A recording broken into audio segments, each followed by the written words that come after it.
breaking down every game, every day in Major League Baseball. This is the Baseball Betting Show. Here is your host, Greg Peterson.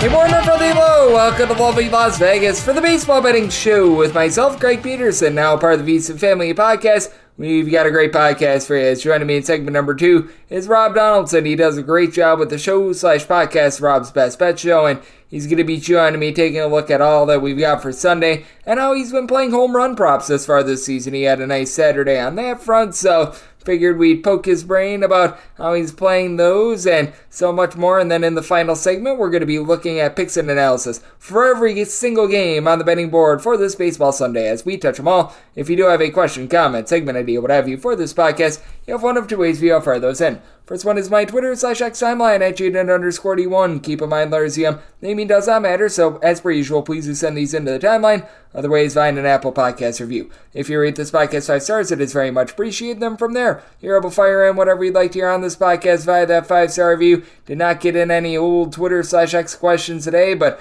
we did have a great day of baseball on Saturday. Let's dive into it, try to find some trends, and try to get to know these teams a little bit better. Games from yesterday is Greg buzzing about. Here is the rowdy recap. Had a pair of doubleheaders on Saturday, and both of these were sweeps as the New York Yankees took 2 from the Cleveland Guardians, and the Minnesota Twins, they took 2 from the Detroit Tigers. For the Twins, they win in 12 innings in the first game by a count of 11-5. This was absolutely brutal if you had the under, as this game was 3-3 going into extra innings. Game goes to a 12th, and the Minnesota Twins put up a 7 spot in the 12th innings. Pair of home runs. Ryan Jeffers, third home run of the campaign. That comes off of Shelby Miller. And then you had home run number 1 of the campaign. That comes off of Zach McKinstry, position player out coming to the game after Alex Lang. He just was unable to get out of this inning. 5 unearned runs as Zach McKinstry actually made the fielding error that led to all those unearned runs in the 12th inning. Kenta Maeda was long gone by that time, who delivered a relatively good start. He gives up 2 runs, one of which was earned, so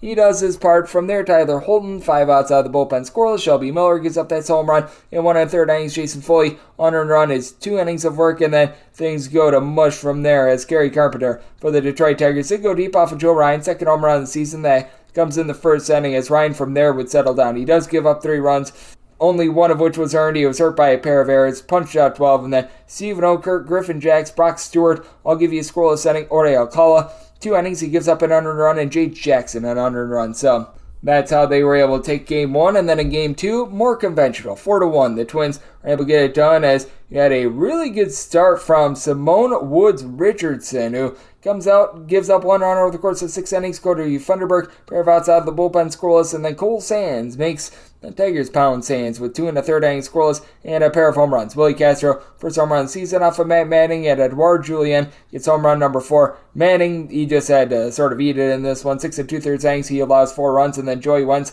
in long relief, he goes for 2 1/3 innings scoreless. The New York Yankees were able to do a nice job of being able to pile up the runs in game number 2, as game number 1, a little bit of a slog. They get the win by a count of 3-2, as for the Yankees, you had Oswaldo Cabrera be able to go deep for home run number 3 of the campaign, and the Yankees have continued to be your best under team on all of baseball. 10 unders, 4 overs with just 1 push as far this season. Carlos Cookie Carrasco gives up 5 hits, 5 walks, and 4 2/3 innings, but only allows 1 run. Nick Sandlin allowed that home run to Cabrera. 2 runs given up in an inning for him, but then Tim Aaron, Peter Strzelecki, Eli Morgan, they all lend a scoreless inning. Problem for the Guardians is that their bats could not get going. 0 of 9 with men in scoring position. Clark Schmidt goes for just 5 innings, but gives up just 2 runs, 1 of which was earned. He too walked 5, gave up 3 hits, so lots of men on the base paths. You had Ian Hamilton from there go for 2 scoreless innings. Caleb Ferguson, Clay Holmes, they both were able to supply a scoreless inning, and then game number 2, things went ballistic for the Yankees, 8-2. They're able to get the win as for the Yankees, you had Juan Soto go deep off of Tristan McKenzie. His 3rd home run season for McKenzie. Not long for this game. 6 runs, 5 of which were earned, given up in 4 innings. Wes Parsons, 2 scoreless innings. You had Cade Smith, Scott Barlow both provide a scoreless inning, and then Tyler Beatty, he gives up 2 runs in an inning, but again, not a lot doing for the Guardians on offense. The former New York Yankee in Estefan Farrelly was able to get his first home run of the season off of Cody Poteek, and then Ron Marinaccio, he gives one up to Josh Naylor. 4th home run season for Marinaccio, gives up a run in an inning. Poteet, very good start, gives up just 1 run over the course of 6 innings, and then Dennis Santana. He comes in, he supplies 2 scoreless innings of his own. The Milwaukee Brewers, they just continue to supply offense. 11-5, they take down the Baltimore Orioles, and for the Milwaukee Brewers, they have now scored at least 7 runs in 6 straight games and at least 6 runs in 7 out of their last 8. Not quite what we were expecting out of the Milwaukee Brewers coming into the season. And for the Brew Crew, you had a start from DL Hall that was not necessarily so great. He gives up 5 runs over the course of 3 1/3 innings, including a trio of home runs. Ron Mountcastle, second home run season. Jordan Westberg is third, and Hadley Rushman is first. But Dean Kramer was far worse. 8 runs, 6 of which were earned, given up in 4 innings by him, including a pair of homers. Jake Bauers, first home run season. Rhys Hoskins is third, and then from there, the bullpen do what they could as Mike Baumann allows a run in 1 2/3 innings. Yohan Ramirez, he gives up 2 runs in 1 2/3 innings. Keegan Aiken, 5 outs out of the bullpen scoreless, and for the Brewers, the bullpen was able to hold down the fort. Elvis Piguero, 5 outs out of the bullpen scoreless. Hobie Milner, he gives 1 1/3 innings scoreless as JB Bukakis gives you a pair of outs out of the bullpen, and then Brian Hudson, Joel Payamps, they're both able to supply a scoreless inning of their own. For the New York Mets, they just continue to give up runs to the Kansas City Royals. 11-7 the final is. For the Royals, you had Salvador Perez get his 4th home run season off of Sean Medea, who just did not have it on this day. He gives up 8 runs, 6 of which were earned in 3 2/3 innings. And then Cole Sulzer gives up 3 runs while getting 5 outs out of the bullpen. Jorge Lopez, pair of outs out of the bullpen. Jake Diekman, scoreless inning. And then you did have 2 scoreless innings out of Tyler J. So hip hip hooray for J. And for the Mets, they were able to get the power going. Pair of home runs from Pete Alonso, his 5th and 6th home runs of the season off of Alec Marsh and Anel Zerpa. And then you had a home run number 2 of the season for Starling Marte. Marte has a Marte Parte off of Matt Sauer, who comes in, gives up 2 runs, and did not get a single out. For Zerpa, he gives up a home run in his inning. Work Nick Anderson, James MacArthur, John Schreiber, they provide scoreless innings. And for Alec Marsh, gets a win. Wasn't necessarily a sharp performance from him. 4 runs over the course of 5 innings surrendered by him, but Mets certainly have been getting online with regards to their offense, and it's a Royals team that now has played just 6 overs to 8 unders. I believe there's been a push along the way, but their offense, it certainly has been heating up quite a bit. The best offense in all baseball in terms of hitting you the over, that'd be the Atlanta Braves, and they were unable to get it done against the Miami Marlins on Saturday. As for the Marlins, they're able to get a 5-1 win. As for Atlanta, main form of offense, Marcell Ozuna was able to drive in a run, but that was about it as Chris Sale sold. 7 innings pitched, but gives up 5 runs, including a home run to Josh Bell, 2nd home run of the season. Max Meyer, he continues to be very solid for a Marlins team that has not had a lot of bright spots this far this season. He gives up 1 run over the course of 6 innings before Anthony Bender, Tanner Scott, Kelvin Fletcher are all able to end a scoreless inning, landing a bunch of overs as well. The Cincinnati Reds, but they had no help from the Chicago White Sox on Saturday. 5-0, the Reds were able to get a very convincing win. As for the Chicago White Sox, they just had absolutely nothing going on whatsoever in this game. As for Cincinnati, they had Nick Lodolo come back for his first start in an eon. 10 punch-outs and 5 2/3 innings scoreless. From there, Fernando Cruz, he comes in for 1 1/3 innings, punches out 3. Brent Suter, 2 scoreless innings. And the Chicago White Sox, Garrett Crochet did not have it in this one either. He punches out 10 over the course of 4 2/3 innings.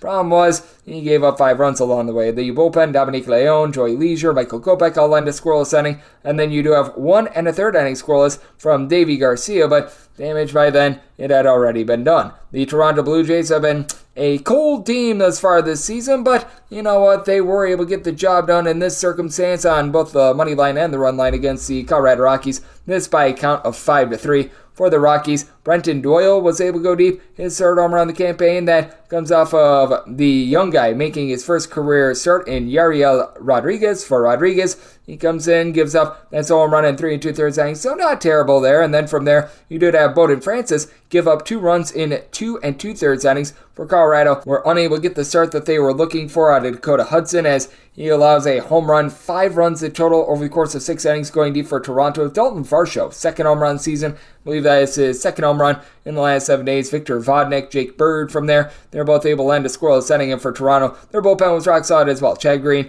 Yimi Garcia, Tim Mesa, they're all able to end a scoreless inning. And for the Blue Jays, it has been rough going for them on offense as far this season. So they've actually been one of your halfway decent teams to the under this far this season. Though the Philadelphia Phillies, they have also been very solid to the under, and they played another one on Saturday. 4-3, they're able to take down the Pittsburgh Pirates. As for the Buccos, you had Marco Gonzalez, led a relatively good start here. Jr. He gives up 2 runs over the course of 6 innings. He does give up a home run along the way. His own Yale Cruz, he was able to get a home run of his own off of Spencer Turnbull, his third of the campaign. Turnbull goes 4+ innings, gives up 3 runs, including that homer. And for the Philadelphia Phillies, the man that was able to supply the power, Kyle Schwarber, in the first inning off of Mr. Marco Gonzalez. That was home run number 3 of the campaign for him. From there, for the Phillies, the bullpen was very rock solid. Matt Strahm, he's able to end 2 scoreless innings. Gregory Soto, Jeff Hoffman, Jose Alvarado, they'll give you a scoreless inning. And for Pittsburgh, you had Jose Hernandez not be able to hold on in this one. He gives up a run in a third of an inning. Meanwhile, Aroldis Chapman, unearned run surrendered in his third of an inning. As for the Philadelphia Phillies, they walk this off with Mr. Nick Castellanos being able to get an RBI single to be able to get that one to the window. Also being able to get this one to the window. How about the Boston Red Sox taking down the LA Angels, this by a count of 7-2 for the LA Angels? Yeah, Taylor Ward be able to go deep off of Cooper Criswell. 5th home run season for Criswell. Spent some time with the Tampa Bay Rays, first appearance with the Boston Red Sox, and he supplies a relatively good start, giving up just 2 runs over the course of 4 innings, including that home run. Greg Weiser, Josh Winkowski, they both supply 2 scoreless innings apiece, and then you did have Yoli Rodriguez give up a run in an inning for the Boston Red Sox. Tristan Casas, main form of offense in this one, he's able to go deep for home run number 3 of the season. That comes off of Mr. Griffin Canning. For Canning, he got canned, giving up 7 runs, 6 of which were earned over the course of 4 innings. Carson Fulmer in super long relief. He does walk 3, but he was able to get 4 scoreless innings of his own. So the LA Angels have been a little bit up and down this far this season, and so have the San Francisco Giants out there from the great state of California. 11-2 San Francisco. They get it done against the Tampa Bay Rays, as it was a hit parade for them. Thairo Estrada goes deep twice for his second and third home runs of the campaign, going deep off of Ryan Pepiot and Chris Savinsky. Pepiot gives one up to Lamont Wade Jr., his first home run season. Ben Rovit, the backup catcher, gives one up to Matt Chapman, third home run season. And Jorge Soler goes deep off of Davinsky as well, third home run of the campaign for Davinsky. Not the appearance he was looking for. Gives up a pair of home runs, 6 runs in total over the course of 2 innings. And Pepiot, he gives up 4 runs in 5 innings, including a pair of bombs. And Ben Rovit, the backup catcher, 2 innings pitch, gave up just a solo home run. He was the pitcher of note that did the best for the Tampa Bay Rays on this day, and that's not necessarily too terrific. Meanwhile, for San Francisco, Logan Webb had it going on, giving up just 1 run in 7 innings. From there, you have Eric Miller, allowed a scoreless inning. Nick Avila, he was able to come in for an inning, allowed a run along the way, but a nice win there for the San Francisco Giants. A very rock-solid win for the Arizona Diamondbacks as well. Cardinals have actually been your best team on the run line thus far this season. Unable to cover this run line, though. Arizona gets the win by a count of 4-2, as for Kyle Gibson, he allows 4 runs over the course of 6 innings, including a homer. Going deep for Arizona, Lourdes Gurriel, he was able to get home run number 4 of the campaign, while Ryan Nelson, who has had his struggles at home the last few seasons, he gives up just 1 run over the course of 6 innings. From there, Kyle Nelson, 4 outs out of the bullpen, scoreless before Ryan Thompson does allow a run in 2/3 of an inning, but Kevin Ginkel, he holds down the fort, being able to get a scoreless inning. And Andre Palante, Ryan Fernandez, they both supply a scoreless inning for the St. Louis Cardinals. And then for the Chicago Cubs, they go on the road, they get the job done against the Seattle Mariners. This by a count of 4-1. For the Cubs, you had a trio of home runs. C.A. Suzuki, home run number 3 of the season. Matt Bush, home run number 4 of the campaign. And Miguel Amaya was able to go deep for his first, as Emerson Hancock allowed the home run to Suzuki. For Hancock, gives up 2 runs over the course of 6 innings. Relatively solid performance there. And then you had Tyson Miller give up a home run in his inning of work. Austin Voth, he gives up a home run in his 2 innings as well. And for Seattle, they leave 9 men on base, and they just were unable to get anything going on offense, as Shota Imanaga, he comes in, gives up 1 unearned run in 5 1/3 innings. Mark Leiter Jr., 4 outs out of the bullpen, scoreless. Yancy Almonte and Edgar Alzolay, they both supply a scoreless inning. And Hector Neris, he gets an out of the bullpen, scoreless as well. Also being able to get a relatively good performance on this day, how about the Houston Astros, who have been scuffling recently, enter into the day 4-11, but they take down the Texas Rangers by a count of 9-2. And for Andrew Heaney, he was not long for this game, gives up 4 walks in 3 2/3 innings, only allowed 2 runs, but it was Jose Urena that Urena all over the game. 5 runs surrendered in 1 1/3 innings, and then Austin Pruitt gives up 2 runs in 1 2/3 innings for the Astros. 9 runs, none of which came on homers, as you had Jordan Latz come in for 4 outs out of the bullpen, scoreless. Meanwhile, for the Houston Astros, it was just all about hitting with men in scoring position. 6 of 16 with men in scoring position, while Ronald Blanco continues to be the stopper for the Houston Astros. Gives up 2 runs over the course of 6 innings. Brian Abreu, Rafael Montero, along Sean Dubin, they're able to land a scoreless inning. So Houston, they find a way to be able to get the job done. The Oakland A's are now 0-2 on the run line as a favorite thus far this season. They lose to the Washington Nationals by a count of 3-1. They had actually entered in having won 5 out of their last 6 games outright, and for the Nationals, they did not do the world's greatest job of hitting with men in scoring position, going just 2 of 12 with men in scoring position, but Mackenzie Gore was dealing. Only 5 innings in this one for him, but 11 punch-outs. Derek Law, Jordan Weems combined for a scoreless inning. You did have Robert Garcia along the way give up a run in his inning of work, but Hunter Harvey, Kyle Finnegan, they both are able to supply a scoreless inning, and for Oakland, Joe Boyle. Boyle ruled, but the problem was there was no run support around him. Gives up just 1 run over the course of 5 innings, but takes a loss. Kyle Mueller, 3 innings of long relief, gives up a run. TJ McFarland gives up a run in 2/3 of an inning, and Michael Kelly, he was able to go for an out of the bullpen, and after a really good start to the over to begin the season, the Oakland A's have been playing quite a few unders recently, so that has been something to percolate and something to take a look at. The LA Dodgers, they have been playing a lot of overs thus far this season, but of course we make the DK Network ready to pick the over, and the San Diego Padres are not able to get to Gavin Stone. 5-2, the LA Dodgers are able to get the win. As for Matt Waldron, he gives up just 1 run over the course of 5 innings, and Gavin Stone had a no-hitter through 5 going before he does get touched up, giving up 2 runs in 6 2/3 innings. Michael Grove from there and out of the bullpen, and then Danny Hudson, Evan Phillips, they both supply a scoreless inning for the LA Dodgers. No home runs in this one. You had 8 in the previous game. Go figure there. But Tom Cosgrove does give up 3 runs in 1/3 of an inning before Adrian Morejon. He comes in 1 2/3 innings, gives up an unearned run. Fernando Tatis Jr. had an error out there in the field, and Johnny Brito was able to supply a scoreless inning of his own. And in terms of being able to supply to the under, I mean, my goodness, he had a lot of them on Saturday. 11 unders to just 6 overs. Overall for the day, you did see the favorites do a relatively solid job of cleaning up. They go 11-6 straight up on the money line, but for the season, if you've been betting favorites, it's been a little bit rough for you. 125-92 on the money line. That's about a 57.5% clip, considering the juice you'd have to lay.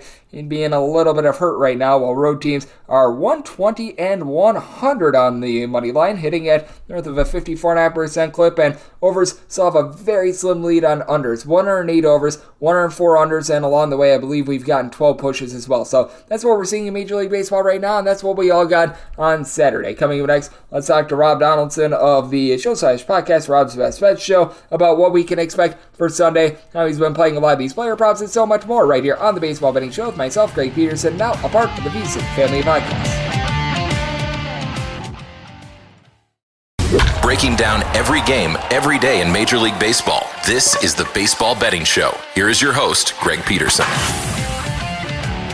And we're back here in lovely Las Vegas for the Baseball Betting Show with myself, Greg Peterson, now part of the VSiN Family Podcast. Always great to be joined by this man. It's Rob Donaldson. He does great work with the show/podcast, Rob's Best Bets Show. That's over on youtube.com/Rob Donaldson. I know he does some great work over at Underdog Fantasy. He does nice work on the college basketball front, the football front, the baseball front. You name it, he does it, and you're able to follow him on Twitter/X at RobDFB altogether. And Rob, great to have you aboard. Thank you. Yeah, thank you for having me on, Greg. And as we just kind of talked about off the recording is, we've had the Masters, we've had UFC 300, we've had baseball today. It's just been an awesome Saturday and really just a great weekend for sports in general. Yep, it has been a great week in sports, and it's been great for you the last few days, as I know you had a ton of home run props that were able to hit on Saturday. And when it comes to taking a look at these home run props, just how do you go about things, and how do you try to handicap some of these guys and take a yes on them being able to hit a homer? Absolutely. There's a lot of different factors that go into it, and home run props the past 3 years for me have really just been honestly the ultimate moneymaker for me. But when you're kind of looking at guys to identify, you're wanting to target the guys who have hit hard balls over the last 6 or 7 games, just kind of using a short sample size and recent sample sizes at that. And then also just kind of looking at those hard hits and seeing, okay, have they already been rewarded with those hard hits for home runs? If they haven't, they're probably going to be rewarded at some point. And then it's just identifying the pitching matchups and seeing, all right, are they going up against a pitcher that can give up those home runs, and are the conditions right within the stadium to actually make that a little bit more possible? Once you've kind of compiled all those sorts of things, you can identify maybe 5-7 guys on every given slate, and it's just about picking the right ones. I do think that that's so important to do. And when it comes to trying to break this down, how much do you take a look at like historical trends? Like how guys in the past have performed against a certain pitcher, or just for lack of a better term, fading perhaps a little bit of a younger pitcher, because I always think one of the most difficult things to do in baseball is look at some of these guys coming up from the minor league level, because it can be very much all or nothing with them. Absolutely. Those are the guys who are going to be the highest variance. And, even targeting guys who, maybe are coming off of a rehab start or making their first outings of the season. You look at Tristan McKenzie, for example. He's been getting shelled the last 2 times out. I do think as the season kind of goes on, he's going to be a very good pitcher because he's so talented. But those guys coming off those injuries are going to have a little bit of rust factor to them right out the gate. And oftentimes they kind of pay for it just in terms of bad location. Maybe the velocity is a little bit off, and maybe just their overall sharpness isn't there. And that can definitely yield to some extra base hits. Yep, it certainly can. And it's always fun to be able to dive in on those guys, as we have seen a lot of young pitchers get opportunities with all these pitching injuries. And just how have you been taking a look at totals thus far this season? Because I mentioned it, you were able to hit a bunch of home run props on Saturday, and typically when you got a bunch of home runs, you probably have a bunch of overs as well. And I do feel like it's just one of these seasons where the hitters are perhaps a little bit in front of the pitchers, because it just feels like the pitching as a whole, whether it be starting pitching, whether it be a relief pitching, it just has had a little bit of a drop-off this season. Absolutely. Part of it, too, has been, just the warmer weather that we've had in the early part of the season, because, you kind of go back historically through MLB and look at March and April. It's not typically going to be in the 60s, 70s, or upper 50s. We're looking at maybe 30s and 40s and some wind and maybe some rain.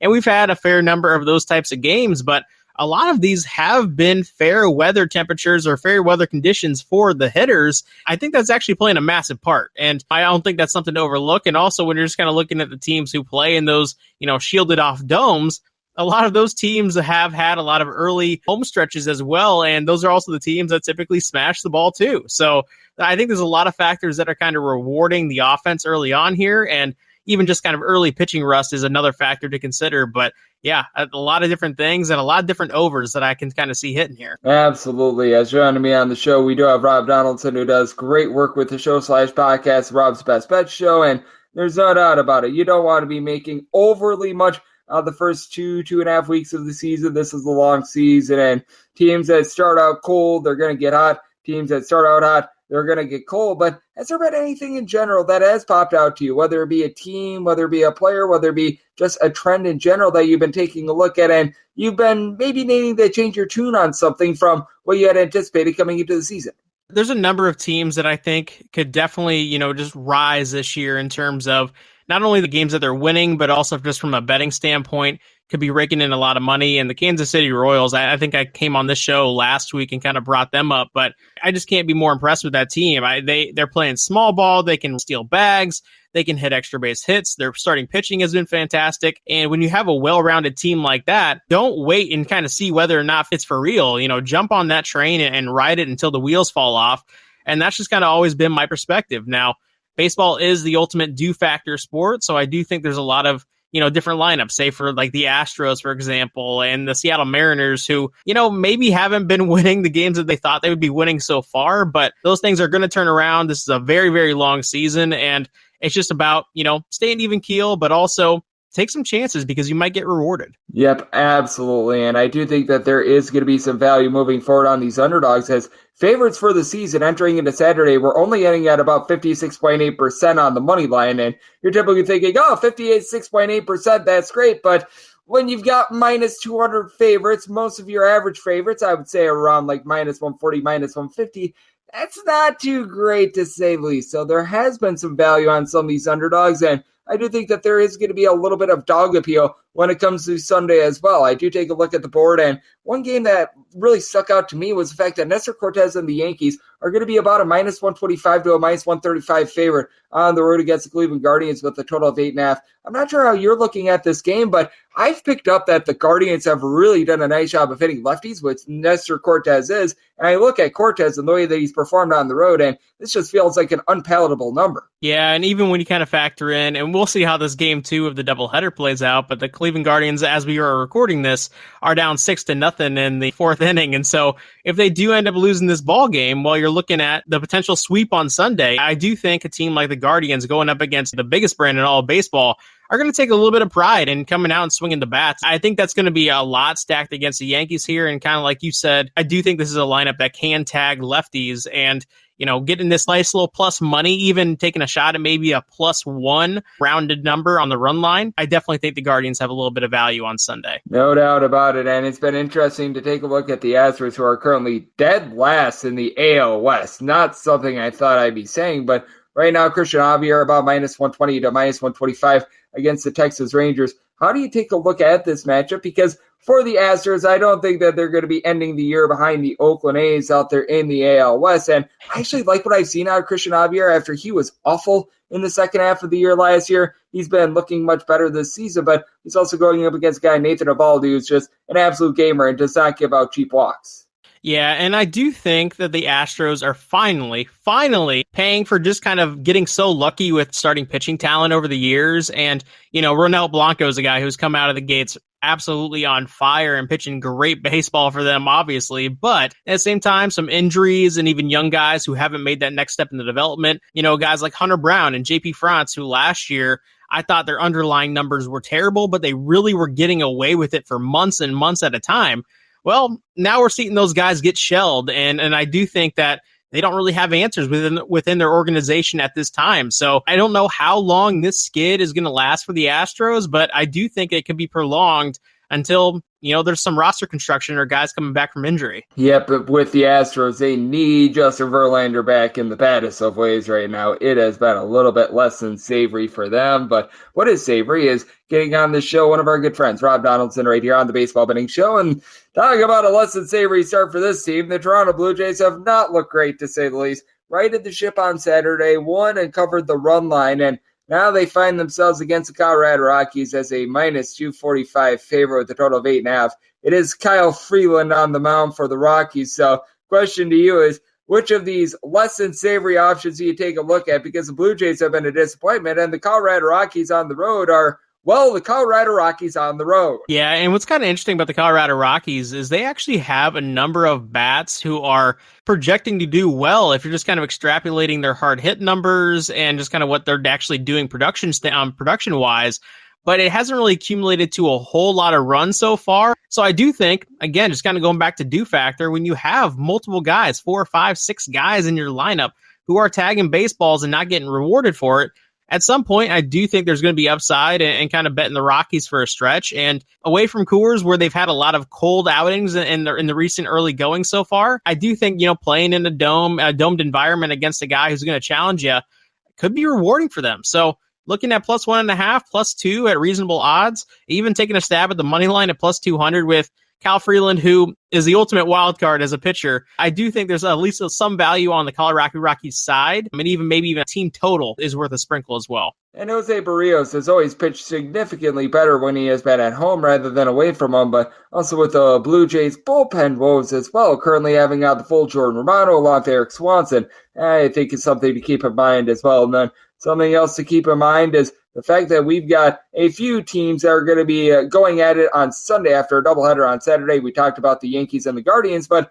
also the Minnesota Twins and the Detroit Tigers. They've had to play a lot of baseball this weekend, and it's going to be Bailey Ober against Captain Jack Flaherty. Relative pick'em game. The Tigers, slightest of slight favorites, around like -110, -112. How do you take a look at a matchup like this and a guy in Jack Flaherty that when he's on, and when he's off, boy, is he off. And I feel like we're able to say the exact same thing for Bailey Ober. Yeah, absolutely. You nailed it. I think that there could be so many runs flying off the board in this game. And so the over 8 is intriguing to me a little bit, but my only hesitation is also kind of part of what you said with Jack Flaherty, because that guy, game to game, can give you 7 innings of no earned ball, or he could be out by the third innings with 7 runs given up. And so when you're kind of looking at that and also kind of factoring in that the Twins have some of the highest strikeout rates from the offensive standpoint in all of baseball right now, I do think there's a little bit of a leg up here to the Tigers and even potentially to just their team total going over whatever it's sitting at right now. So those would be 2 angles I would definitely look at, is just the Tigers on the money line and even just the Tigers team total going over. Yep, it is an intriguing one to say the least, as for this Detroit Tigers team, the pitching has been tremendous. It has been a little bit lackluster in terms of the offense thus far as well. And Rob, We do have ourselves a nice slate on Sunday. We've got all 30 teams that are going to be in action. We don't have any double dips or anything like that. Is there anything else that we have yet to touch upon that you're going to be taking a look at, whether that be a side, total, a player prop or two, or just anything that is catching your eye in general? Yeah, that last game going on to Sunday Night Baseball with the Dodgers and the Padres, obviously a big-time matchup, and we'll see how tonight's Saturday game plays out in terms of the bullpen and just how the game flows. But the Padres might be fighting off a potential sweep on Sunday, and, going up against James Paxton, this is a guy, obviously, who's been around the MLB for a long time.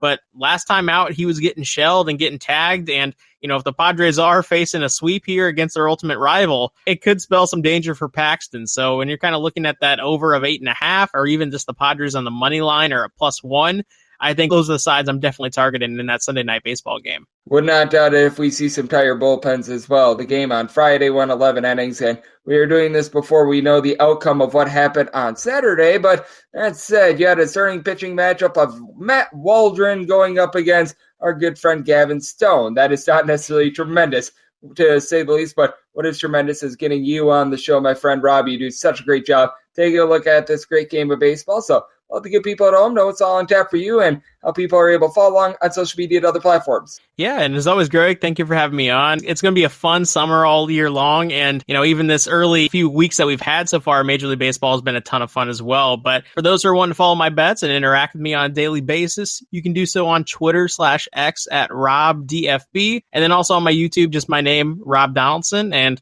as always, Greg, really appreciate having me on. Always appreciate Rob. He does such a great job deciphering this great game of baseball every single time he joins the show. I feel like we gain some great wisdom, much like today. So big thanks to Rob for joining me on the Baseball Betting Show, now part of the VC Family Podcast. And coming next, it is that time of the podcast. I give you picks and analysis on every game on the betting board for this Baseball Sunday as we catch them all.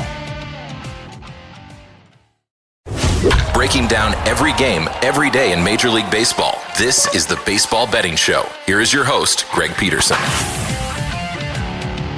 And we're back here in lovely Las Vegas for the Baseball Betting Show with myself, Greg Peterson, now part of the VC Family Podcast. It is always great to be joined by Rob Donaldson. He does great work with his show/podcast, Rob's Best Bet Show. Every single time he joins me, he lends such good insights on this game that we all know and love. Should be a very interesting season moving forward, and we'll be sure to get on Rob quite a bit as he does an amazing job deciphering this game that we all know and love. So big thanks to him for joining me in the last segment. Now it is that time of the podcast. I give you picks and analysis on every game on the betting board for this Baseball Sunday as we touch them all. If a game is listed on the betting board, Greg has a side and a total on it, so it is time to touch them all. Do note that as per usual, any changes that are made to these plays will be listed up on my Twitter/X feed at unit_81, and we are going to be going in Las Vegas rotation order on this. We are going to be going with the National League games first, then the American League games. Any interleague games, those are going to be at the bottom. That'll keep things all nice, neat, clean, and easy. So without further ado, let's dive in on this first game. It is 9:51, 9:52 on the card. It is the Pittsburgh Pirates on the road facing up against the Philadelphia Phillies. Zach Whelan and Dylan Wheeler is on the bump for the Phils, and Mitch Keller goes for the Pirates. The total on this game, it is 8. The over is -115, under is -105. With the Phils, you're going to be getting them anywhere between -178 to -192, in the neighborhood of +155 to +165, that number on the Buccos right now. Initial run line that I'm seeing, if you lay a run half with the Phillies, you're able to get a +114, and I was willing to go to a +108 or higher. So now that we're above a +108, I'm going to be willing to take a shot on that Phillies run line. Zach Wheeler throughout his career has had a few struggles in the month of April, but he has been in very good form thus far this season. A sub-2 ERA did get touched up a little bit in that last start against the St. Louis Cardinals, giving up 3 runs in that one. Wasn't necessarily helped out by the fielding there, and has already been tagged with 2 unearned runs thus far this season. But all in all, I like the stuff that he's working with. He's gotten 20 strikeouts in 19 innings, has allowed just 2 walks, seems to be very dialed in. Meanwhile, for Mitch Keller, he was the velocity dip towards the beginning part of the season. Looked better in his last start against the Detroit Tigers, gave up 2 runs over the course of 6 innings, but still have some concerns there. He did fade towards back half of the season last year. It's backed up by a relatively solid bullpen, even with Ryan Baruchi out of the full. Roldis Chapman, David Benhar, these guys have been rock solid, and I like what Colin Holderman is able to bring to the table as well. He's been rough thus far this season, but last year was able to put up a sub-390 ERA for this team. Jose Hernandez in the same neighborhood of that as well. And for the Philadelphia Phillies, this has been a bullpen that has been in a little bit of tough form to begin the season, but it does feel like Sir Anthony Dominguez, Jose Alvarado, Colorado. They're starting to figure it out, and you've gotten some good production out of Gregory Soto as well. For the Phillies lineup, certainly has been up and down. A lot of guys have come out of the gates cold. As you had Bryce Harper have that 3 home run game, and past that he has done nothing all season long. Kyle Schwarber, though, was able to bust out yesterday with a home run, and he had a 3+ hit game, so that is something that you do like to see if you're the Philadelphia Phillies. As Gandhi Castellanos, along with most of the guys at the bottom of the fold, like a Garrett Stubbs, who got the start yesterday, no doubt about it, Yohan Rojas, Whit Merrifield, guys like this, they just have not been able to move the line. And for Alec Boehm, he's been able to get on base, but you haven't had a ton of power out of the team thus far. I do think that that'll be coming moving forward, and Armando Sosa has been a nice find. Meanwhile, for the Pirates, they've got a lot of young talent, but you do have to question the consistency. Brian Reynolds, Cabrian Hayes, Oniel Cruz, they have been a little bit up and down throughout the season. Cruz went deep yesterday, but the consistency with these guys, not there. Jack Swinitsky hitting below the Mendoza line of 200 along Henry Davis. These guys have been a little bit disappointing as well, so it does put you in an interesting spot. I do think that the Pirates are going to be able to get a few runs off of Zach Wheeler here, but I really just don't like the form of Mitch Keller, and with Ryan Baruchi being out of the fold for that Pirates bullpen that used a lot of guys yesterday, I do think that you're going to be able to get a relatively high-scoring game here. Somebody told it at 8.3, so I do like the over, and with the Phillies willing to take a plus 108 or higher on that run line. 953, 954 on the betting board. The Atlanta Braves are on the road facing off against the Miami Marlins. Jesus Luzardo is on the bump for the Fish. Charlie Morton is on the bump for Atlanta. Atlanta's between a minus 145 to a minus 155 favorite, plus 130 to plus 135. That number on Miami, 8 to 8.5 is the total. On the over is minus 115. The under is minus 105. On the 8.5, under is minus 120. The over is even. I set the Atlanta Braves at a minus 143 on the money line. If you're looking to lay a run at, you're going to be getting right in that neighborhood about a plus 110 or so. So it does put me in a little bit of a bind here. If we can get down a few more cents, which I'm thinking that when the dime lines come out here in Las Vegas, I should be able to get right around about a minus 142. So right now, looking at a chalkier Braves money line, but that is a little bit of wait and see mode because there have been a lot of people wanting to fade the Miami Marlins. And if we can get a plus 145, that'd be something that I'd be looking at because Jesus Luzardo is really the top guy for this Miami Marlins team, even though he hasn't pitched like it this far this season, coming off of a terrible start against the New York Yankees. And for Jesus Luzardo, just in general, he has been a completely different pitcher when he has been in Miami rather than on the road. Last season, he posted up a sub-3 ERA, was giving up less than a home run per 9 innings at home. In starts that were made away from him last season, he had more like a 4.40 ERA, so I do think that that is something to be mindful of. He still is able to get strikeouts, about 10.5 punch-outs per 9 innings since the beginning part of last season. Meanwhile, for Charlie Morton, still been able to get swings and misses, even though he's at an advanced age of 40 years old. Was still getting about 10 strikeouts per 9 innings last season, but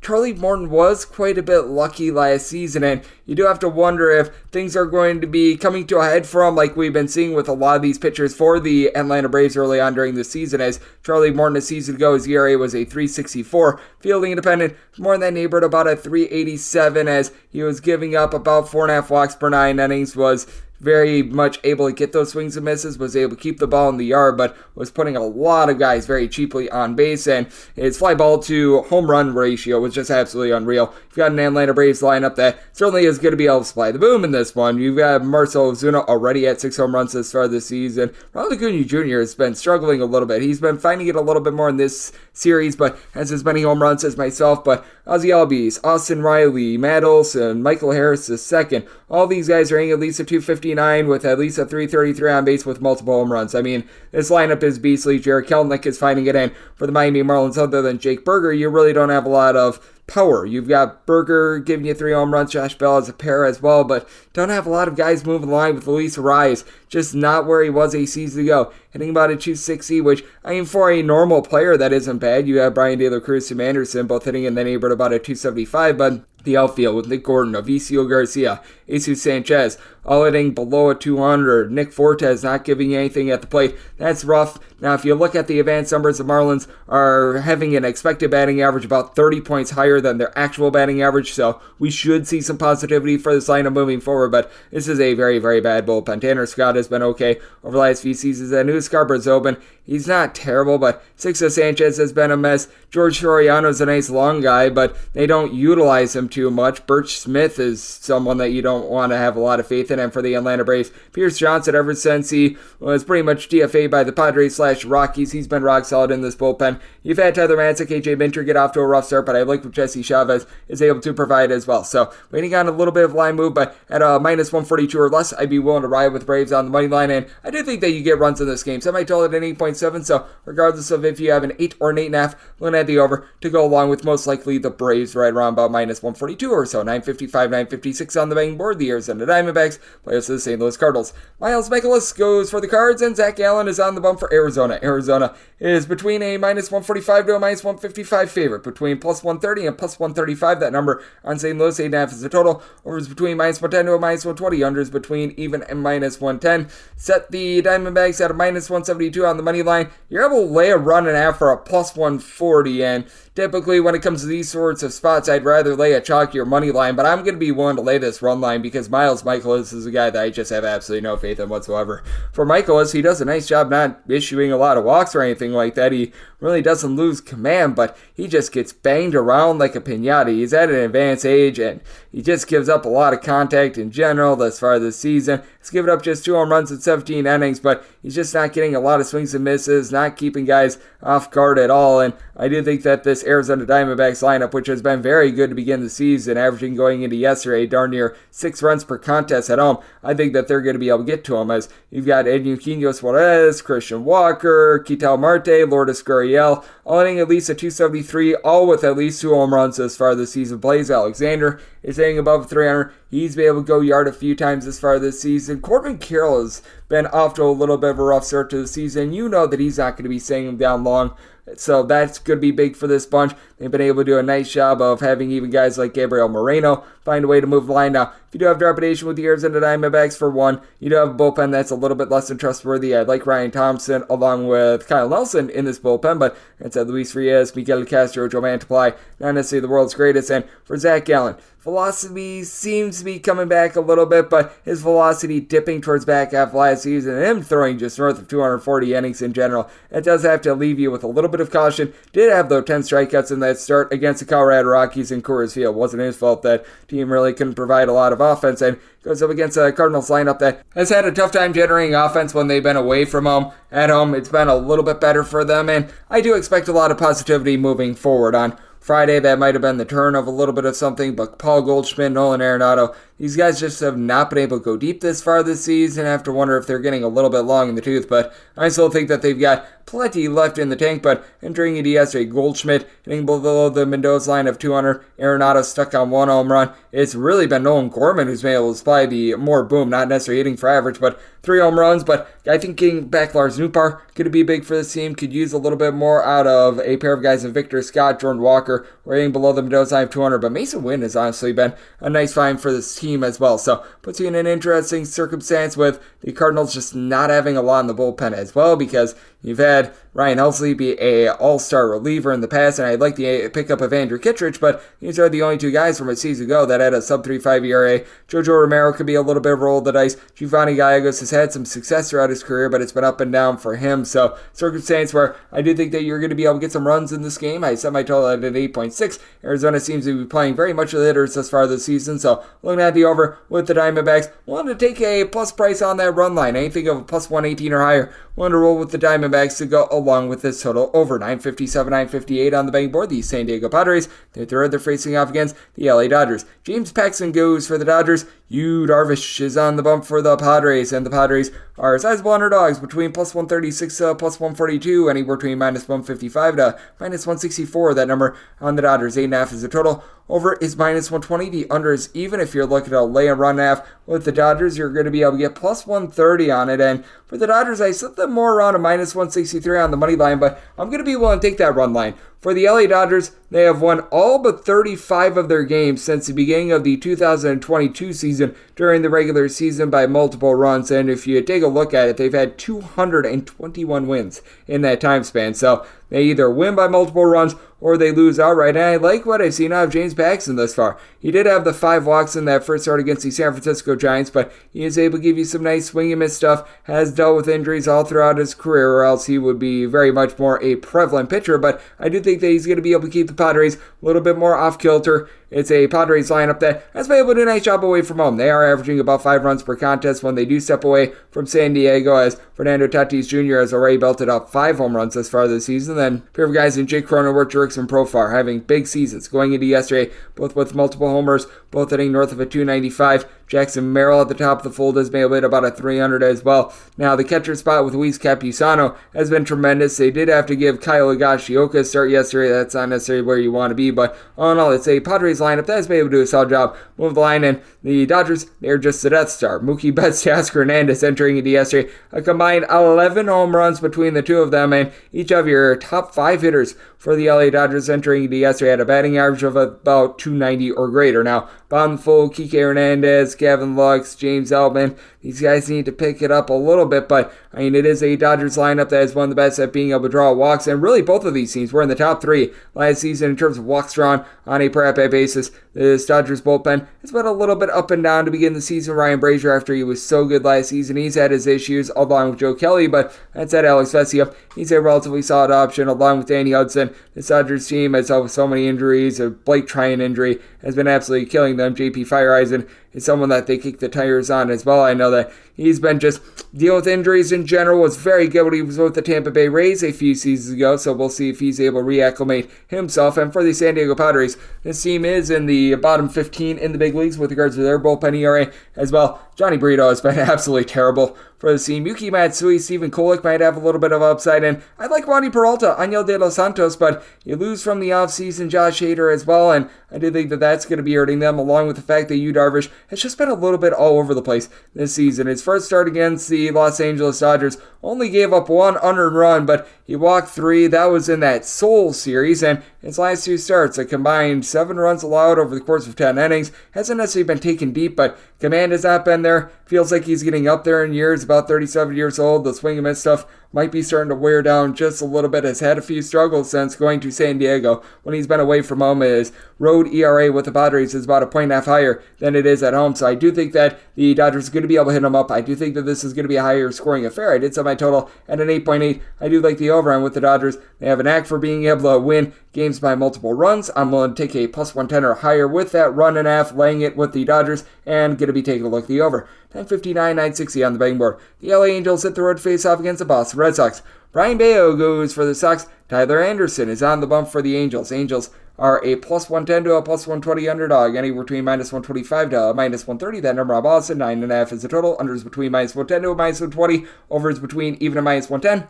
I did make the Boston Red Sox a favorite of minus 154. I am going to be willing to lay it. With Brian Bayo, I've been so impressed by the way that he's been able to utilize that changeup over the last few seasons. It feels like he's able to induce a lot of weak contact and just keep guys off balance in general with it. For Bayo thus far this season, it's been a little bit up and down. He's been able to go out there and has been able to do a nice job of being able to work on the walks that were not a bad issue last season, but you tell early on in his career he was giving out a few too many of them last year. He had about 7.5 strikeouts to 2.5 walks per 9 innings. Hasn't gotten a ton of swings and misses thus far this season, and has also been hurt by the fielding. He's given up 2 unearned runs thus far this season, and some of the earned runs, I would argue that they were impacted a little bit by the errors as well, but I do think that he's going to be able to go out there and sling a relatively good performance, as he's actually been able to perform quite well at Fenway throughout his career. Meanwhile, you've got a guy in Tyler Anderson who he has given up no runs in 14 innings across his 2 starts, has walked just 3.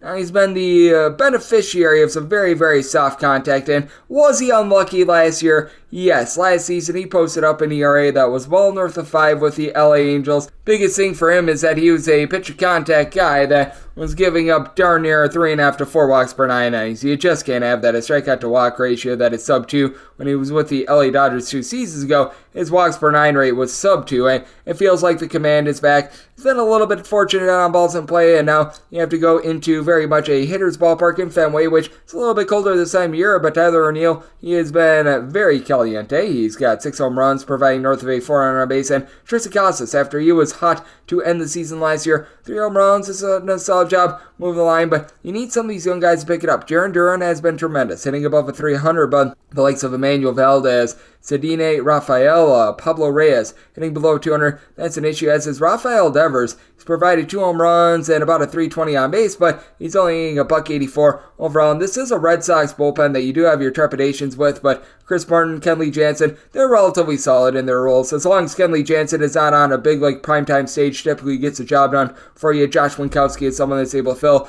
multiple innings, and still very much on my question marks in terms of this LA Angels bullpen. They're looking to a lot of reclamation projects like Hunter Strickland, Adam Simber, Jose Cicierno. I actually do like what Carlos Estevez and Matt Moore have been able to provide this team, but Chris Fulmer, that's another blast from the past. That's not great. And for the LA Angels, it's just a very top-heavy team in general. Mike Trout has been amazing. He's given you 6+ home runs. He's doing a great job being able to move the line. And Taylor Ward has provided 5 home runs as well. He's off to a really nice start to the season, but you look outside of those two guys, other than Logan O'Hoppe. Logan O'Hoppe does not deserve any slander. Everyone else in the starting lineup yesterday, excluding those 3 guys, hitting a 207 or lower. Guys like Anthony Rendon, Miguel Sano, Zach Neto, Aaron Hicks, you just need more out of these guys, and I do think that the overall balance of Boston is going to reign through. And I do think that Tyler Anderson is improved from what he was a season ago, but that said, I do think that we're going to see a little bit of regression here. I did set my total at an 8.7. The conditions aren't necessarily great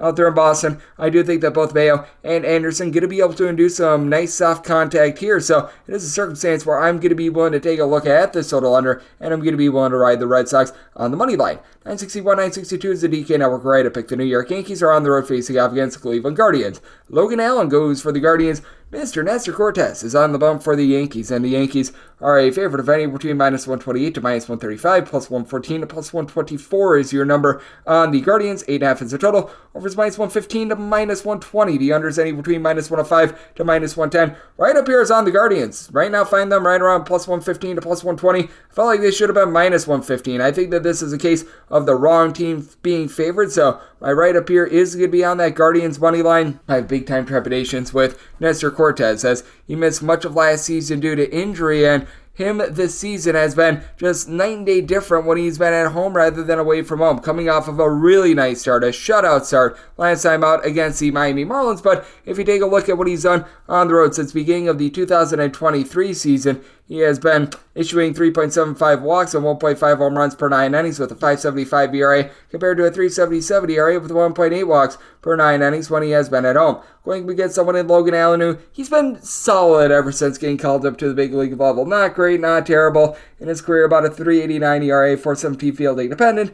Gets about 8.5 strikeouts, 1.1 home runs per 9 innings. If you're looking for like your average starter, there you go. But average is going to be good enough in my opinion for the Guardians, who entered into Game 2 of the double dip yesterday with the best bullpen in the big leagues with a $1.53 ERA. Now, probably hiked up a little bit after you had Tris McKenzie not be able to hold down the fort very long for the Cleveland Guardians. But on top of that, when the Guardians have faced off against left-handed pitching, they have been absolutely tremendous, as that was going into Game 2 of the double dip, but they were hitting 300 against lefties going into that Game 2 yesterday. You've got a lot of guys that are just finding way on base. Josh Naylor, Steven Kwan, Andres Jimenez, Dylan Fry, these guys are all hitting above a 300. Guardians aren't going to provide a lot of power. They were last in the big leagues in terms of home runs last season. I think they're going to be a little bit better this year with Naylor squared, Jose Ramirez being able to provide a little bit of power, but this is very much a team that's going to draw their singles. They're going to just find a way to be able to move the line, going against a Yankees lineup that has had a few guys have been scuffling in Aaron Judge, Alex Verdugo, Gleyber Torres.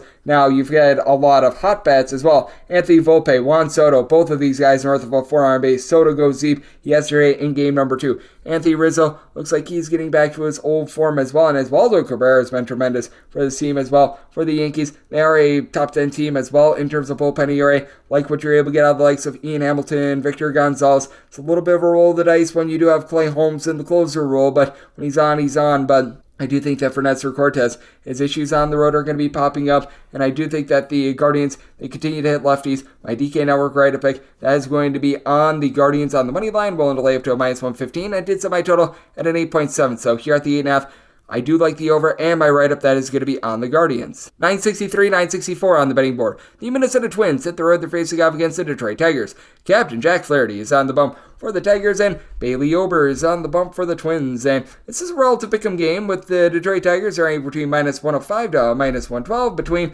minus 105 to minus 110 is that number on Minnesota. 8 to 8.5 is the total on the 8. Over is minus 118. The under is minus 102 on the 8.5. Under is minus 110 to a minus 120. The over is anywhere between even and minus 110. And I did set the Tigers at a minus 131. I'm going to be looking at them on the money line. I've got just so much trepidation right now with Bailey Ober. Ober does a nice job not issuing a lot of walks, and his swings and misses have not been too bad recently. He has been able to get in that pocket about 9 strikeouts per 9 innings, dating back to the beginning of the 2023 season, but his home runs per 9 rate really since the back half of last season has been absolutely awful. If you take a look between the 2023 and the 2024 campaign, he is giving up well north of 1.5 home runs per 9 innings. His walks per 9 rate, once again, very rock solid, but he's got a fielding independent that is well north of 4 ever since beginning part of last season as well. So to have my struggles in being able to back him there, and for Jack Flaherty, this is the ultimate roll of the dice. For Jack Flaherty, when this guy is on, he is absolutely tremendous, and he's one of the most lockdown pitchers in the big leagues.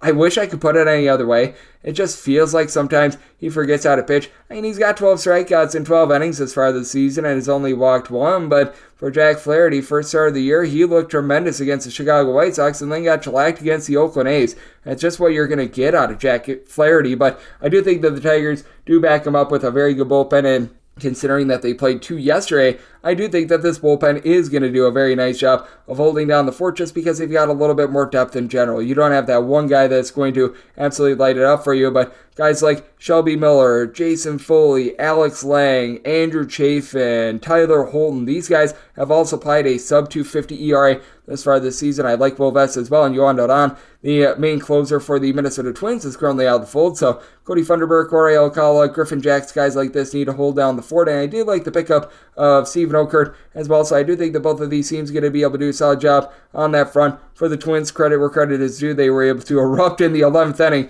in that game yesterday against the Detroit Tigers, but this has been a lineup that has been very inconsistent in terms of getting on base. Carlos Correa, Alex Kirilloff, both of these guys hitting above a 300, but if you look at the Game 2 lineup that they trotted out there, other than Kirilloff, who was hitting a 300, nobody else that saw at bat in that game hitting above a 238. Like, that's a big, giant issue. Edouard Julien has 4 home runs this far this season, but you don't have guys moving the line, and I wish I could put it any other way, but when Royce Lewis isn't out there, they get zapped of their superpowers, and for the Detroit Tigers, lots of slow starters for this team as well. Spencer Torkelson is hitting a 300. He's provided no power whatsoever. Javi Baez is right now a giant waste of money.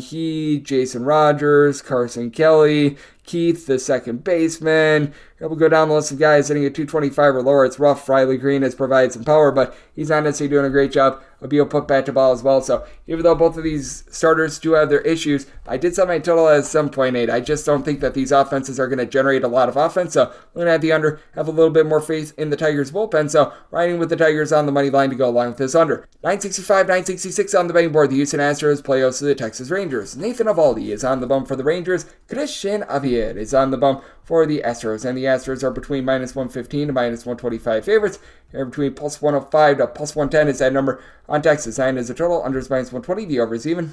Been a rough start to the year for the Houston Astros, but I did place them as a favorite in this spot of minus 126, so minus 125 is the max I'm going to be willing to lay, but I'm going to be willing to lay. Christian Javier was miserable in the back half of the season last year. It feels like he's got that electric stuff once again this season, and I do think that the Houston Astros are going to be able to get online a little bit more against a pitcher, Nathan Eovaldi. He can give up his hard contact from time to time. With Eovaldi, you know that you're going to get a lot of command with him. Last year, prior to him getting injured, and if you separate out that month of September where he wasn't great, he was only giving up about 2 walks per 9 innings this far this season. 4 walks in 18 and 2/3 innings, getting 19 strikeouts. He has been rock solid, but how about Christian Javier? 13 strikeouts in 16 and 1/3 innings. The strikeout numbers are down, but he's been able to do a nice job mitigating hard contact. Now, there are a few warning signs with Christian Javier. He's always had a little bit of a tough time with regards to command. he is giving up north of 4 walks per 9 innings thus far, and it has been a case where he has been a little bit shaky with regards to the command in the last 2 games, especially with 8 walks in that time span, but he's been one of the few guys for the Houston Astros that have been able to give you some good innings. And if you can get to the back half of the Astros bullpen, you've got Ryan Presley and Josh Hader. They've been a little bit rough to begin the season, but these 2 guys are able to lock it down. You've had Rafael Montero, who did come into the game yesterday, be very solid for this bullpen, as well as Brian Abreu. And then for the Texas Rangers, it's a fortified bullpen from a season ago. It's still not amazing, but you're able to bring in a pair of guys, Kirby Yates, you're able to bring in as well David Robertson. They've been able to hold down the fort, so I do like what they're able to bring to the table. And for the Texas Rangers, offense is right now in much better form than that of the Houston Astros, despite the fact that the Astros were able to get the job done yesterday. But for Texas, you know that guys are going to be able to get on bases. At the top of the fold, you've got Adolis Garcia, Marcus Semien, Corey Seager, all guys hitting at least at 279, and all these guys were able to supply 25-plus home runs. A season ago, it's been Garcia who's been really your main home run guy this season. Wyatt Langford has done a nice job moving the line, and when he's not getting really, really bad calls from Angel Hernandez, he's able to reach base, has yet to be able to get that first home run, but like what I've been seeing out of him, Jared Walsh has been a little bit up and down, but all in all, this is a Rangers team that's going to be one of the best offenses in all baseball. And the top of the Houston Astros lineup has been great. You've got Kyle Tucker, who's been able to give you about a 365 on base. You need Diaz more around a 355, but for Diaz, he has been able to wallop the ball this far. He's already been able to get 3 home runs. Jose Altuve, Yordan Alvarez, north of 4 on base, 3+ home runs apiece for those guys. It's about what you're able to get out of the bottom. Mauricio Dubon is starting to pick it up a little bit, but you've had Jose Abreu be so miserable for this bunch. Alex Bregman is having one of his just pended.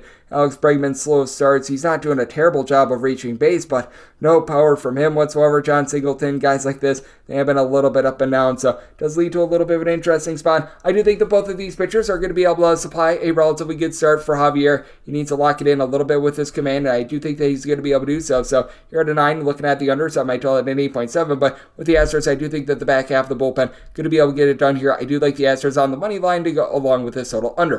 967, 968 on the betting board. The Baltimore Orioles are going to be playing against the Milwaukee Brewers. Colin Ray says his hit parade to another start, and Corbin Burns is on the bump for the Baltimore Orioles. Burns and the Orioles are between minus 175 to minus 190 favorites, between plus 154 to plus 160. That number on the Brew Crew, 8 is the total. Over and under anywhere between minus 105 to minus 115. With the Orioles, I set them on the money line at a minus 169. If you're looking to lay a run and a half, you're going to be getting in that neighborhood of about plus 115 to a plus 120. If we could get a plus 120 on that run line, that would be my buy point on Baltimore. I would need more like a plus 170 to be able to take a shot on Colin Ray. Now, I will say this with Colin Ray. He did have an ERA that was about a half a point better when he was away from home rather than when he was at home last season, so he is in a little bit more of his element. A lot of Brewers pitchers in general just have not performed well at Miller Park in recent years, but now you've got a guy in Corbin Burns that spent a lot of time with the Milwaukee Brewers, and this can go one of two ways. Because of his familiarity with the Milwaukee Brewers, he can go out there, completely dominate them, or he gets completely shelled. Typically, it's one or the other. It's very rare where you find a player going against his former team like this, and it's like, oh, he went 5 innings and gave up 2 to 3 runs. Typically, either they get banged around like a piñata, or they flat out dominate, but I've loved what I've seen out of Corbin Burns in a Baltimore Orioles uniform. 20 strikeouts and 2 walks through his first 2 starts. Has given up a little bit of the deep ball, but when you're giving up a home run to Mike Trout, that's a little bit different than giving up to Schlubby McSchlub. Now, for the Milwaukee Brewers, this offense is absolutely on fire. They have scored at least 7 runs in each of their last 5 games. They have scored 6+ runs in, I believe, now all but one their last 7 games, so that has been tremendous. You've got Willie Adames, who's been moving the line much better than he did a season ago. As he, William Gutierrez, Rhys Hoskins all have 3 home runs this season. Christian Yelich is finding MVP form once again, hitting above a 300, 5 home runs thus far this season. And the Brewers, they have been just flat out dominating, and they hit much better against righties and lefties. Their kryptonite is going up against lefties, so that is something to keep in mind. Jackson Chourio, Sal Frelick, Bryce Terang, all these guys have been able to do a rock-solid job of being able to move the line. Trio has been a little bit up and down, but other 2 guys have been amazing. Meanwhile, you do have an Orioles lineup that they've done a nice job supplying the boom themselves. Ryan Mountcastle has been consistent at being able to get on base because of their overall depth. They do a nice job of platooning against righties and lefties, so they don't necessarily have one big giant forte or one big giant weakness. You've got Gunnar Henderson, Anthony Santander, along Jordan Westbrook, who have all supplied 3 home runs thus far this season. For Santander, just a 230 on base, but You've had Adley Rutschman be relatively solid at being able to find a way on. You could use a little bit more out of Austin the Says kid, Ramon Urias. These have been a pair of guys who have been rough, but Colton Cowser is on a nice stretch as far, and both of these teams have good bullpens. Even with the Baltimore Orioles losing Felix Bautista, and unfortunately they have hired on Craig Kimbrell. That's not great. You still have the likes of Jacob Webb, Danny Colum, Yanier Cano, Dylan Tate. I like these guys. And for the Brewers, Ebner Uribe has such good explosive stuff. And then you're able to combine that with Hobie Milner along with Elvis Peguero, Joe Payams. This trio was very good last season. Hobie Milner had a little bit of a rough go of it towards the middle part of the season last year, but still had about a $1.82 ERA. Like all three of these guys had a sub 3.3 ERA 8 seasons ago. So I do think that this is going to be a little bit of a better pitcher's duel than what we've seen earlier on during the series. I did somebody tell at 7.9. Looking at the under is things are probably not going to be overly warm in Baltimore, though weather's a little bit better than what it typically is this time of year. But I do think that the Orioles go out there, dominate this game. I'm willing to lay up to a minus 168 on the money line. Like I said,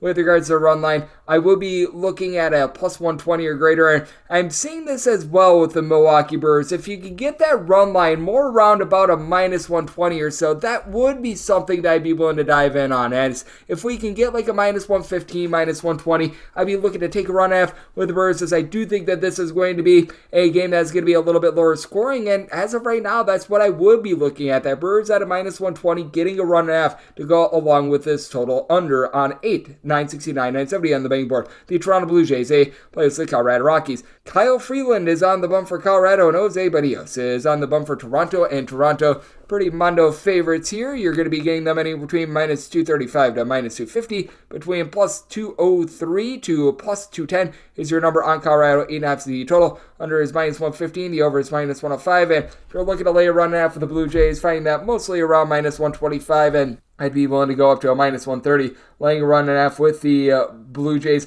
I will say for Kyle Freeland, he's actually been better throughout his career when he's pitched away from home rather than when he has been at home, but I just have zero faith in Kyle Freeland whatsoever. Looked a bit better in his last start against the Arizona Diamondbacks, but still gave up 4 runs to him, which were earned in 5 innings, and thus far this season.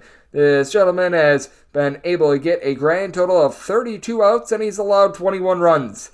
That is not good, to say the least, and it's not even because he's given up a ton of homers. He's given up 3 home runs in 3 starts, but the command is not there. He's given up 5 walks per 9 innings. His velocity was up during the spring training months, but I mean, it hasn't reflected into anything good for him, and he goes against someone in Jose Barrios that throughout his career he's had an ERA that's a full point better when he starts at home rather than away from home. That goes all the way back to his time with the Minnesota Twins that he has been dealing this year. The swing and miss stuff has not necessarily been as great as it has been in past years, but he's only given up about 2.5 walks per 9 innings. He's done a good job with his pitch mitch in general, and when it comes to Blue Jays, the big question that you do have with this team is the hitting, because with the Blue Jays, if Pat Flagger Jr. give you 3 home runs, but he's hitting below the Mendoza line of 200, and you just look up and down the boulevard for this unit, Justin Turner has been amazing. He's hitting at 350, and we've noticed Isaiah Kiner-Falefa and Kevon Biggio do a solid job of being able to reach base, but other than David Schneider, everyone else on the roster hitting at 233 or worse. I think that Daniel Vogelback has a good on base, but he's like the only guy on the rest of the roster that has north of a 3-time on base. You haven't necessarily gotten a ton of power out of these guys. I do think that guys like Bo Bichette and company are going to be able to pick it up, but it's been a bad state of affairs for them. Perhaps what will be able to get them online is facing off against a Rockies bullpen that was dead last in the big leagues last season in terms of ERA. You've got guys in Anthony Molina, Justin Lawrence with north of a 10 ERA. Right now, Victor Vodnik is your best reliever. Jake Bird is nothing to really write home about him for the Blue Jays. They are dealing with a pair of ailments in their bullpen as well. Joe Romano, Eric Swanson being out. That hurts, but Chad Green is looking relatively solid. Tim Mesa was one of the better relievers out there in baseball 8 seasons ago, and for the Colorado Rockies, they just don't hit the same way when they're away from home rather than when they're at home. At home last season, the Rockies were averaging about 5.35 runs per game, more like 3.65 away from home, and the batting average for the Rockies typically varies by 40 points between their home numbers and their road numbers, and you just need some of these guys like Michael Toglia, Nolan Jones, Chris Bryant to be able to pick it up. Brandon Rogers hitting at 222 or lower. Now Ezekiel Tovar, along with Ryan McMahon, Charlie Blackmon, these guys at the top have been relatively solid, but other than McMahon, not necessarily a ton of power for this team. You've been able to get a little bit out of Brenton Doyle as well, but I do think that Barrios is going to be able to put this offense on lockdown. I did set my total at 8.4. The Blue Jays have been fine with their pitching. Offense has left a little bit of something to be desired, and I do think that Freeland lends a little bit of a better start here as he got legitimately a tad unlucky to begin the season. So, going to be looking at the run line of the Blue Jays and the under. 971, 972 on the betting board. It is the Kansas City Royals on the road facing off against the New York Mets.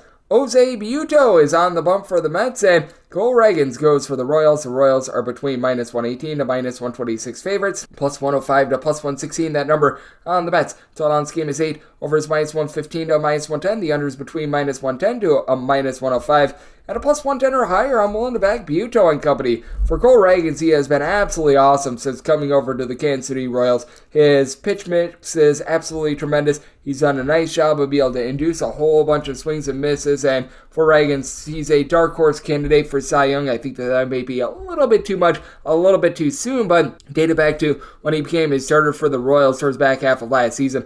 11 strikeouts per 9 innings. He's got 251 fielding independent to a 263 ERA. Has been great at home, has been great on the road. There's no question about it. He is coming into his own, but Jose Buto, in the small amount of opportunities that he's gotten since the back half of the 2023 season, he hasn't been bad. First start of the season, gives up 1 run over the course of 6 innings, 3.38 ERA, 3.86 fielding independent, does need to work on the walks. He has been giving up since the start of the 2023 season, right around about 4.8, 4.9 walks per 9 innings, but induces soft contact, gets about 9 strikeouts per 9 innings. I actually really like his upside, and I still do have a few question marks in terms of this Kansas City Royals lineup, one that has been one of the better ones at being able to pound the tar out of the ball. Thus far this season, you've been able to have Salvador Perez be able to supply 3+ home runs. He's done a very nice job of being able to move the line, hitting well above a 300. And then you've got past that Nelson Velasquez, who I am very high on. He's been able to supply 3+ home runs. He's done a nice job being able to get on base. But the bottom of the fold, Freddie Fermin, Hunter Renfroe, along with Garrett Hampson, guys like this,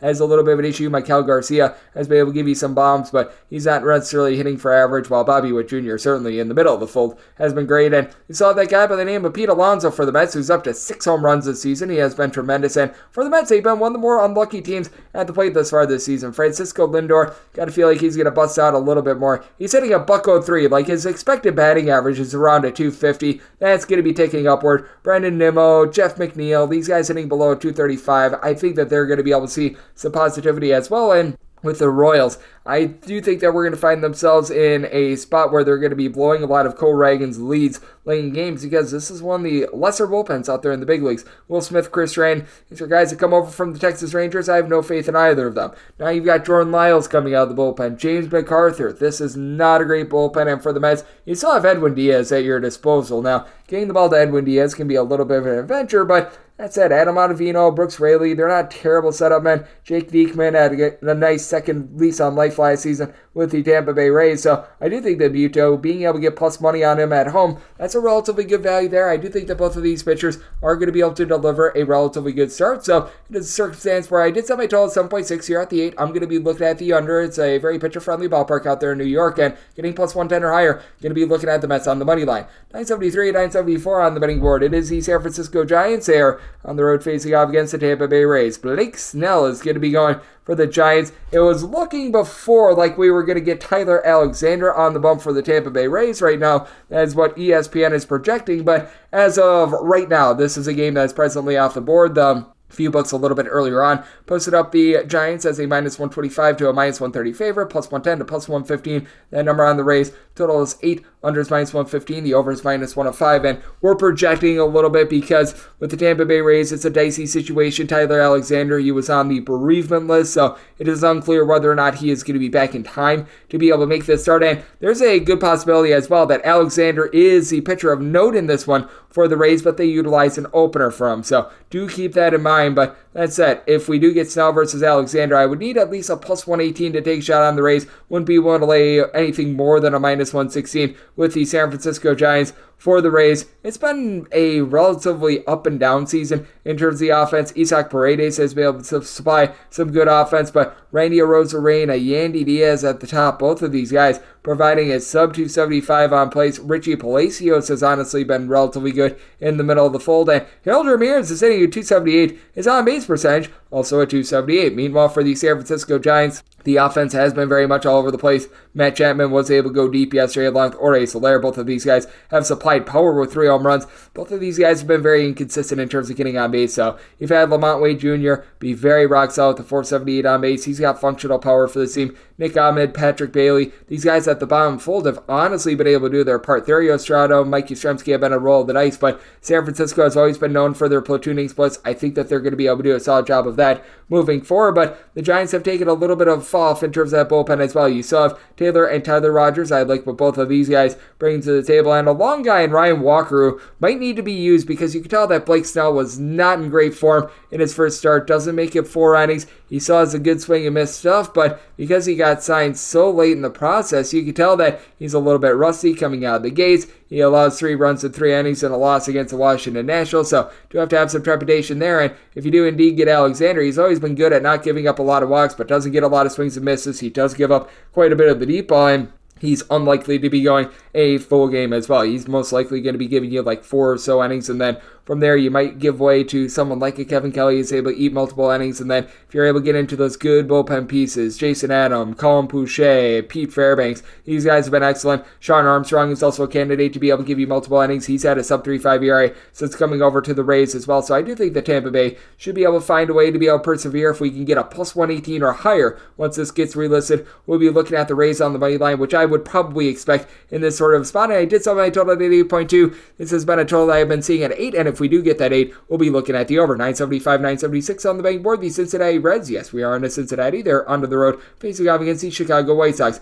Mike Soroka is on the bump for the Sox. Graham Ashcraft goes for Cincinnati, and Cincinnati is a favorite between minus 155 to minus 166, is anywhere between plus 140 to plus 148 is that number on the White Sox. 9 is the total, under is minus 115 to minus 120, the over is anywhere between even and minus 105, and for the White Sox, needed at least a plus 146 to take a shot on them. I'm right now seeing a plus 146. That's my minimum buy point, and I'm going to be willing to ride with it, even though it is a White Sox team that is not in great form, to say the least. I know, shocker that I'm saying this, but I take a look at Graham Ashcraft. Very much a pitch-and-contact guy that doesn't get a lot of strikeouts and has had issues with his command throughout his career, and it does cause me to have a little bit of pause with him. Last season, a 4.76 ERA with a 5.06 fielding independent. Has not looked bad here in the first 2 starts of the season, but I mean, that said, he's given up 9 runs at 11 2/3 innings. Only 7 of them were earned. He was hurt a little bit by his fielding here in the first few games, but I mean, it's not like he's necessarily doing the world's greatest job. And then you got Mike Soroka, who's the ultimate pitch-and-contact guy. The command hasn't been terrible with Mike Soroka, but he's went 14 2/3 innings, and he's given up 6 walks and has gotten 6 strikeouts. So you have to have your caution there with Soroka. When he was with the Atlanta Braves prior to the injury issues, I mean, he was looking like he was going to be a tremendous starter moving forward, but that just has not been the case, and now he does have to face off against a Cincinnati Reds lineup that is solid. They're not amazing quite yet. You've got a lot of young guys that are going to have inconsistencies, but you've had pair of guys in Spencer Steer along with Ellie De La Cruz, who have both been able to supply 3+ home runs. Both of these guys hitting well north of a 310. Stuart Fairchild has done a good job moving the line, but you do need it from more of the guys in the middle. Guys like Jameer Candelario, Luke Melee, Santiago Espinal. You're able to throw in there Christian Encarnacion Strand. These are guys that are currently hitting below the nose line of 200. Jonathan India is not hitting for a lot of average, but he's actually giving you 400 on base and for the Chicago White Sox. If you looked at the lineup yesterday, one guy that saw an at-bat yesterday is right now hitting above a 214. That'd be Gavin Sheets. This is a White Sox team that they need to embrace, trying to be able to draw some walks, because they were in the bottom of the fold last season in all of baseball in terms of walks drawn on a per at-bat basis. They bring in someone in Kevin Pillar that might be able to help out with that a little bit. And Gavin Sheets has been halfway decent as well, but man, this is rough with Luis Robert, Tim Anderson out of the fold. I wish I could mention someone where it's like, oh, you might have a little bit of upside here, perhaps Paul DeYoung, but that's not great to say the least for the Chicago White Sox. The bullpen, it has been rough as well. You've been able to get some relatively okay innings moving forward out of someone like a Jordan Leisure, who's been a nice upside guy for the team, but Tim Hill, Davey Garcia, these are guys that are not great. And if you do get Jared Schuster in a long roll, he honestly has not been too bad in that sort of a circumstance. So came over with Mike Soroka from the Atlanta Braves, and for the Cincinnati Reds, it's a very league average bullpen. Alexis Diaz is a very good closer, and then you've got guys that just hold down the fort. Buck Farmer, Fernando Cruz, Lucas Sims. These are guys that are able to do a solid job on that front, but I do think that the number has gone up a little bit too high. Graham Ashcraft has not been in great form. Also, you've had a guy, Mike Soroka, not being in great form as well. Here at the 9, I'm going to be looking at the under with the Chicago White Sox. This is a very, very sad lineup, but I do think that Mike Soroka eventually is going to find it, which is why I'm going to take a plus 146 or higher with the White Sox to go along with this under. 977, 978 on the betting board. The Oakland A's are going to be playing us to the Washington Nationals. Trevor Williams goes for the Nats, and Alex Wood is on the bump for the A's between minus 120 to minus 130 is that number on Oakland, and between plus 105 to plus 118, your number on Washington. 8.5 is the total. Over and under both at minus 110. And with the A's, I'm willing to go up to a minus 132 on this money line. With Trevor Williams, he actually lent a really nice start last time out against the San Francisco Giants, but do still have a little bit of pause and trepidation with him. And you do have someone in Alex Wood that had his struggles the last few seasons with the San Francisco Giants, but I've noticed a lot of these guys that came over from San Francisco to the Oakland A's, they just had been able to have a nice little form in general. For Alex Wood, he needs to find that once again. He's been getting tattooed his first few starts of the season. He's legitimately been the worst pitcher for the Oakland A's thus far. Got banged around in his first start against the Cleveland Guardians, but last few starts against the Rangers and the Red Sox, 5 runs surrendered in 9 innings. I'm not going to call it amazing, but it's also not terrible considering the circumstances. Meanwhile, for Trevor Williams, very much a pitch contact guy that last season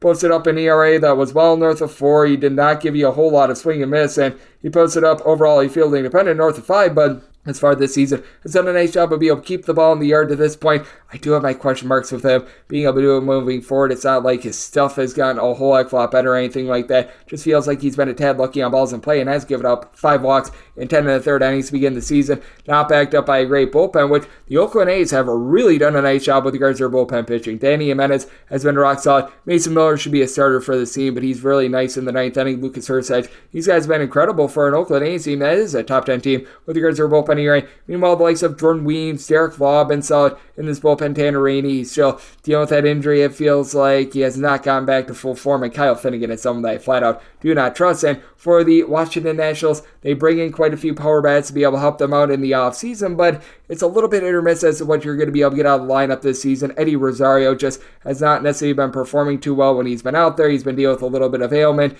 You've had Joey Gallo be able to supply a trio of home runs, and CJ Abrams has been very good to begin the season as well. For Abrams, he's been able to go deep 3 times. He's one of the better base stealers that you're going to find in all of baseball, but the returning pieces from a season ago, you need a little bit more out of them. Joey Meneses, along with Keibert Ruiz, Lane Thomas, these are guys sitting below the Mendoza line of a 200, though Jesse Winker has been rock solid for this unit. Meanwhile, on the Oakland A's side, Brent Rookers had a little bit of regression from what we saw 8 seasons ago, and why they optioned Esteury Ruiz down to the minor league level is something that I just do not understand whatsoever, but I do think that you're going to be able to get some nice offense moving forward out of a few of these pieces. Shea Langoliers not going to hit for average, but 4 home runs as far this season. J.J. Blade is a young guy along with Zach Galoff that are going to be big-time keys for the team. Always do note that Oakland is not at the same at home rather than away from home, just because with this Oakland A's bunch, it is a team that plays in a very pitcher-friendly ballpark, but it's much more pitcher-friendly during the nighttime when you've got the Marine layer out. This is going to be an afternoon game, and during the afternoon, I'm not going to say that it's great for hitters, but it's not awful for hitters, and I do think that both of these veteran pitchers going to get banged around a little bit more. I do think that the A's bullpen is going to allow them to get the job done. Set the A's at a minus 132. I'd like them on the main line, and did set my total at 8.8. Here at the 8.5, I do like the over, and we wrap things up with 979, 980 on the betting board. The Seattle Mariners play out the Chicago Cubs. Javier Assad is on the bump for the Cubs, and Luis Castillo is on the bump for Seattle. Seattle is a favorite of any between minus 130 to minus 142, plus 120 to plus 125. That number on the Cubs. 8 is the total. Under is minus 115. The over is minus 105. Also set the Mariners at a minus 142. So seeing about minus 130, minus 135 in a lot of spots. I'm going to be willing to take Seattle in this ordeal. For Luis Castillo, it's been a miserable start to the season for him. 4+ runs surrendered in all 3 starts against the Guardians, the Toronto Blue Jays, and the Boston Red Sox, and his stuff in terms of swings and misses is there. 10 strikeouts per 9 innings. It looks like the overall velocity is not bad. He's just been missing location, and you've got the opposite with Javier Assad. Javier Assad last season when he was a starter, he was getting less than 6 strikeouts per 9 innings, but did a good job inducing weak contact. First 2 starts of the season, his strikeout numbers are up. 12 strikeouts over the course of 11 innings, and for Assad, he was being utilized as a little bit more of a long bullpen piece last season towards the beginning part of the season, so he's made the transition, and he's made it quite well, backed up by a lineup that doesn't necessarily have that one Death Star guy with Cody Bellinger currently struggling going into yesterday, hitting just $180, but you've got a lot of guys that in general are giving you a good approach at the plate. Michael Busch, Christopher Morel, Ian Happ, C.A. Suzuki, all hitting at least a 275 other than Happ. All these guys have been able to give you multiple homers. Nico Horner needs to do a better job with his average, but still giving you about a 373 on base, so he's finding a way on, as is Michael Tauchman. Meanwhile, for the Seattle Mariners, it's a case where this offense has just not been great to begin the season, but Dom Canzone has been able to give you some good power. He's been able to supply 3+ home runs thus far this season. J.P. Crawford, Julio Rodriguez, Dylan Moore, Mitch Garver, these are guys hitting below a 200 along with Jorge Polanco, but Ty France, Mitch Haniger in the middle of the lineup, they've been able to do a solid job. And for Seattle, I do think that there's going to be some positivity moving forward in terms of the lineup. If you take a look at the Baseball Savant numbers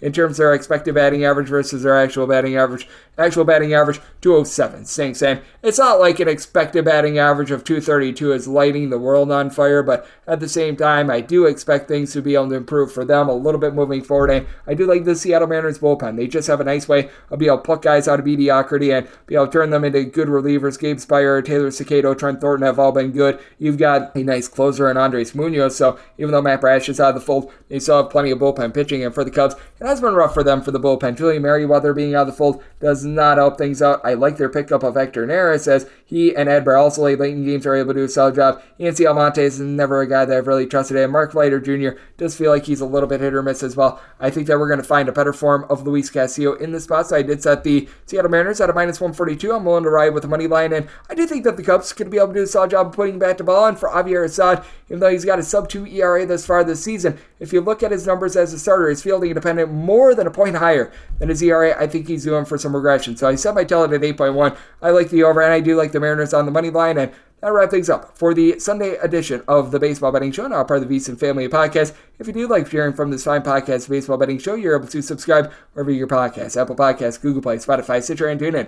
If you have a question, comment, segment idea, what have you for this podcast, you do have one of two ways we offer those in. First one is my Twitter/X timeline at @unit_D1. Keep in mind, letters CM, they mean does not matter, so as per usual, please send these into the timeline, and the other way is find an Apple Podcast review. If you rate this podcast 5 stars, it is very much appreciated. From there, you're able to fire on whatever you'd like to hear on this podcast via that 5-star review, and a big thanks to Rob Donaldson for joining me in the last segment, coming at you guys every single day throughout the baseball season. That means I'm coming at you once again tomorrow. Thank you so much for tuning in.